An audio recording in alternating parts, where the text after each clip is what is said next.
Pelaksanaan upacara peringatan Hari Kesaktian atau Hari Lahirnya Pancasila di Aceh dipusatkan di kantor Gubernur Aceh, Kamis 1 Juni 2023 pagi.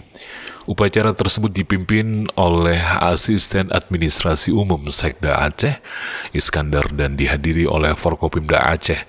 Di antara yang hadir adalah anggota DPRA Darwati Agani, Pamen Ahli Bidang UMP Sahli Pangdam Iskandar Muda, Kolonel Infantri Andrian Ade, Kabid TIK Polda Aceh, Kombes Polisi Teguh Priambodo, Nugroho SIK, dan seluruh kepala SKPA. Dalam arahannya, Iskandar berpesan agar nilai Pancasila benar-benar dapat hidup dalam setiap warga negara, dalam bermasyarakat, berbangsa, dan bernegara.